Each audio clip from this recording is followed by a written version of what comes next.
Welcome back to the channel. I am Graham Barfield from Fantasy Points, and another great video today.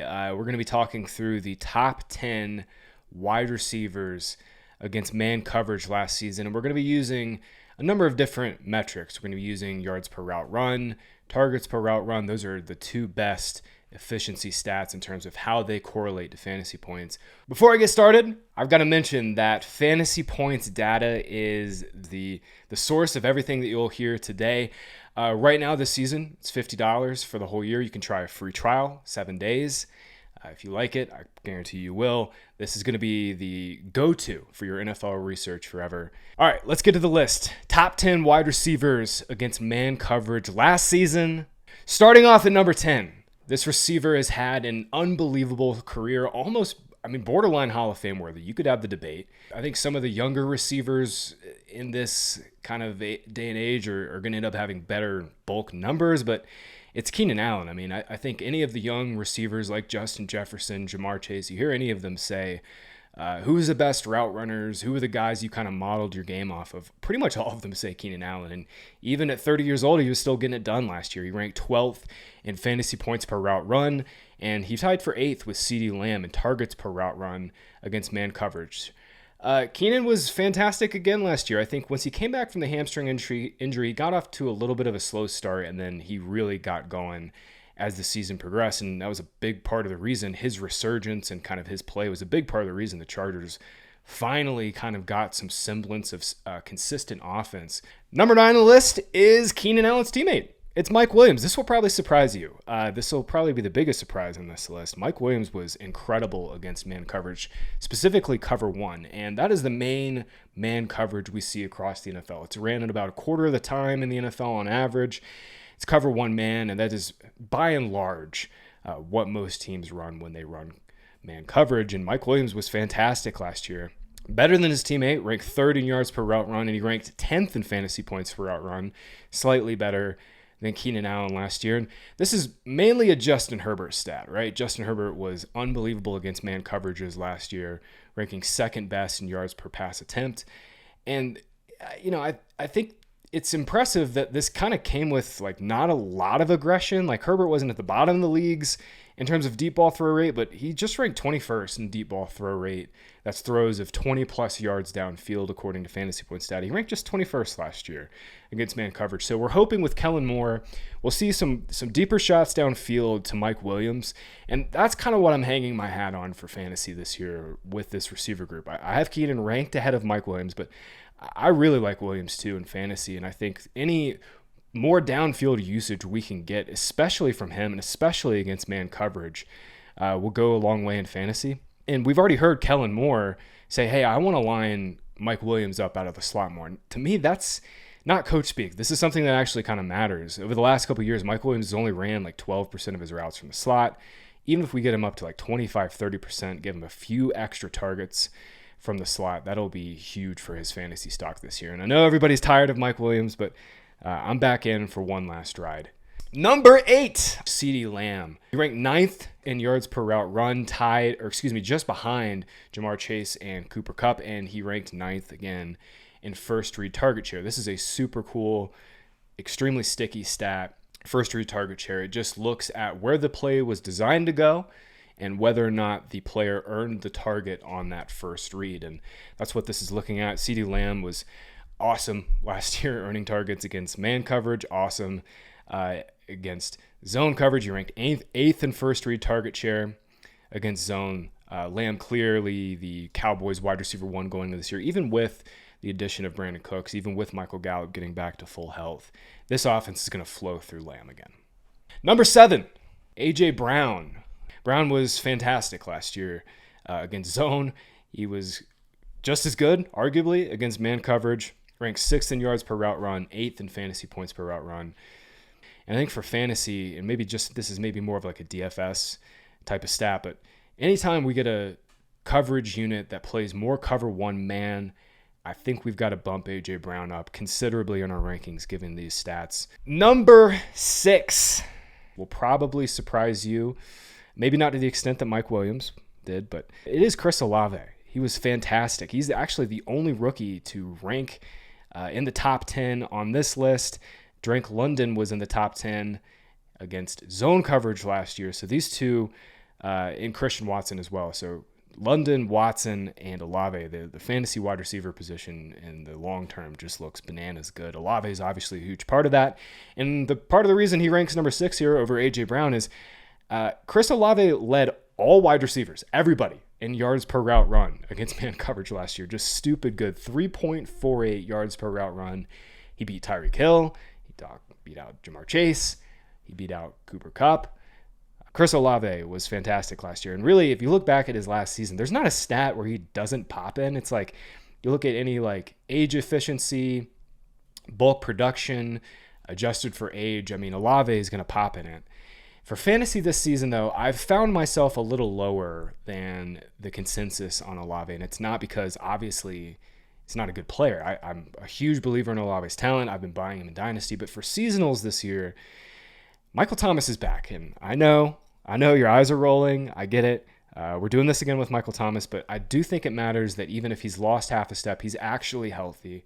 And Thomas is going to earn targets. I mean, that's just what he's done in his entire career.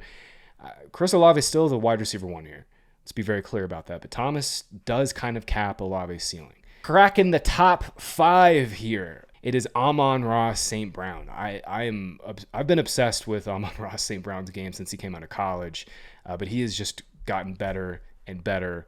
I kind of call him Baby Cooper Kupp for fantasy. Like, before we talk about the ridiculous stats he put up against man coverage last year, let's just take a look back. Like, last 22 games, St. Brown has seen 8 or more targets 20 times. Let me say that again. In his last 22 games, he's seen 8 or more targets in 20 of those games. That is really only rivaled by Cooper Kupp, that kind of target service. Justin Jefferson even has a couple games where he's only getting 5 or 6 targets mixed in with his 13 target games. Just ridiculous consistent usage, and there's nothing that's going to change that this year. I mean, Jamison Williams is suspended for 6 games. They tried the Denzel Mims thing. That didn't work out so great. They'll have Marvin Jones and Josh Reynolds mixing on the outside with Khalif Raymond mixing in the slot and on the outside, but nothing is stopping Amon-Ra from earning targets. And I mean, the numbers last year are just ridiculous. He led all wide receivers in targets per route run against man coverage, beating out all of the receivers we're going to talk about here in a second. The only reason he's not higher on this list is because this top 4 is insane. But last season, I mean, was bananas good for St. Brown. 4th in fantasy points per route run against man coverage, behind only Cooper Kupp, Jamar Chase, and Chris Olave. The reason St. Brown ranks a little higher here, his bulk production looks a little better than Olave, and his efficiency looks a little bit better. 5 touchdowns against man coverage, 0 for St. Brown against zone last year. So a little bit of a DFS thing here to look out for this season is St. Brown's zone versus man splits. I think they'll become a little wider. He's going to run more routes outside this season. But listen, Amon-Ra St. Brown, he's my wide receiver 7 in fantasy this year, just behind A.J. Brown. I have him ahead of CeeDee Lamb. The target earning potential is just insane. And obviously you mix in the fact that he's going to run more routes outside this season. And I mean, it's just top 5 is definitely within St. Brown's range of outcomes this season. All right, number 4 wide receiver against man coverage last season. He was the wide receiver 1A in the top 10 list against zone, Tyreek Hill. He's number 4 in these rankings. He is in a league of his own against man coverage compared to Jalen Waddle. And again, this is throwing no shade at Jalen Waddle and his game and what he's able to do. But last year, Tyreek was unbelievable at earning targets. 51% first read target share versus man coverage. That is bananas. Half of the time the Dolphins got man coverage, they got cover 1. Half of the time, they're like, yep, Tyreek's out there. He's up there somewhere. I mean, seriously, just bananas level target service. 5th in fantasy points per route run. The big thing that we noticed with the Dolphins last year is very few teams ran man coverage against them, and it's obvious why. Like, why would you against Tyreek and Waddle? But then the flip side is like Tua's pretty good at throwing over the middle, and he's got Tyreek and Jalen Waddle to run after the catch. Against zone and cover 3, like they're just finding soft spots and running. So it's kind of like a catch-22. It's pick your poison with this offense, and especially given how good these top 2 receivers are. I just want to note again before we get to the top 3, credit Mike McDaniel, man. We don't have to worry about Mike McDaniel scheming up targets to the backup tight end here. In fantasy, like, how many times have you gotten so tilted on Sunday and you're like, Tyreek got me a 25-yard reception down the field. Like, here we go. And then 3-4 drives go by. Tyreek doesn't have a target. That doesn't happen with his Dolphins. Same thing with Jalen Waddle. They just funnel targets to these top two wide receivers. Waddle was the first read 18% of the time compared to Tyreek Hill at 50% against cover one. So the ball is just going to funnel to those two. I do think this year, just before we get to the top three again, I do think Waddle and Tyreek become a little closer this year. These splits just can't persist over another season. They just can't. Teams are gonna find ways to either bracket or double Tyreek or give some help in man coverage. So I think Waddle is going to have to just naturally be a bigger part of this passing offense, especially when it comes to man coverage. But in the grand scheme of things, the Dolphins just rarely get man coverage. So really, we're kind of splitting hairs here. Number 3 wide receiver, top 3, it's Cooper Kupp. No surprise. Kupp was 6th on our list against zone coverage. I said he probably would have ranked higher. He definitely would have ranked higher had he stayed healthy. You can make the same argument here. I mean, high ankle injury at the middle of the season. Just he was on another historic pace. Led all wide receivers in fantasy points per route run against man. Listen, the thing with Kupp this year is this defense is legitimately horrible. No shade, no shade to Aaron Donald, the man, maybe one of the greatest defensive linemen of all time, certainly one of the greatest interior, maybe the greatest interior defensive lineman of all time. But the rest of this team is really bad. Their pass rush, besides Donald, I think is going to struggle to get after the quarterback. Their secondary is not very good. And if you look at the look-ahead lines that Vegas has put out, the Rams are only favored in 4 games this year, 2 of which are against the Cardinals, their division opponent. This Rams team's going to stink, man. And that all leads me back to okay, Cooper Kupp is coming back from a high ankle injury. He had a slight hamstring tweak. He's now back in practicing fully. Should not be a concern for week 1. Number 2 on the list, frankly, could have ranked number 1 if number 1 wasn't so ridiculous. And this is the top 2 fantasy wide receivers this season off the board. I'm not going crazy. You're not going to get a crazy top 2. You're going to get chalk, but it makes sense. Jamar Chase is number 2. He was our number 2 wide receiver against man coverage last year. According to Fantasy Points data, Chase ranked 2nd in fantasy points per route run. He ranked 3rd in yards per game versus man coverage. I'm kind of accounting for the few missed games that Chase missed with a hip injury, which, oh, by the way, he did all of this with a torn labrum in his hip. He is literally built different. Despite playing injured for some of the season, again, 2nd fantasy points per route run, he was 2nd only to Tyreek Hill in first read target share against man coverage. So to me, this means anytime Joe Burrow is getting cover 1, he sees the one high safety, he knows he's got Chase isolated on the outside, it's going to Chase. 46% of the time, that again only trailed Tyreek Hill for first read target share against cover 1. This coming season, Chase has the same exact probability of finishing as the wide receiver 1 as this next receiver we're going to talk about.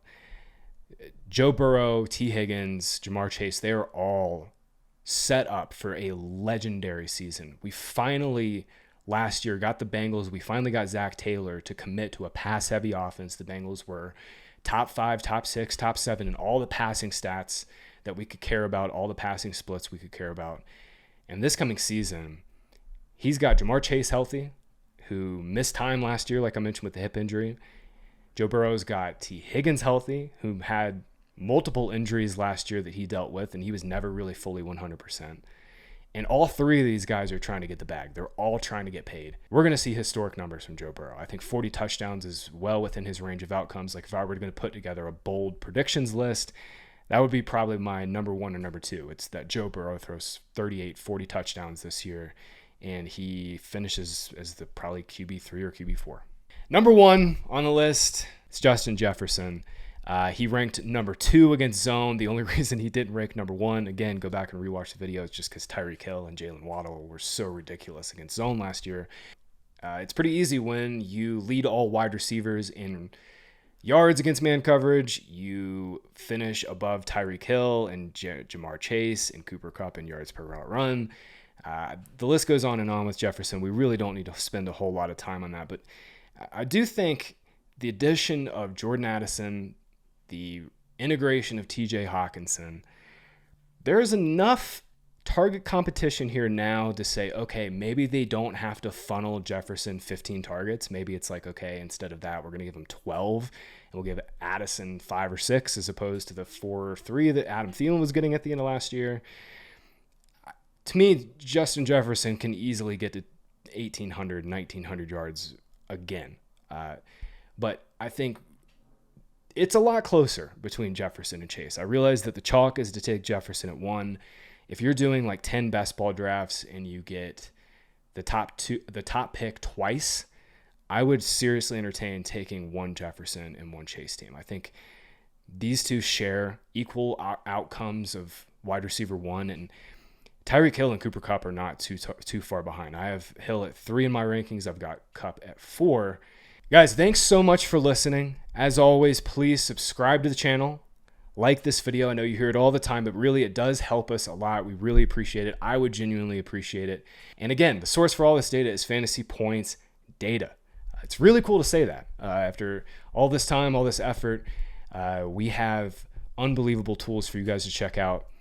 In season, these types of numbers and these splits are really going to help you. If you're stuck in between a lineup decision and you're trying to decide, hey, man, this team's about to play a lot more man coverage against Jamar Chase. I remember this video, Chase was really good against man coverage. Like maybe I should, bet him up in my props or, play him in DFS. Just remember these splits, and you can check them out at any time at your own leisure, your own clicking leisure. Fantasy Points data, data.fantasypoints.com.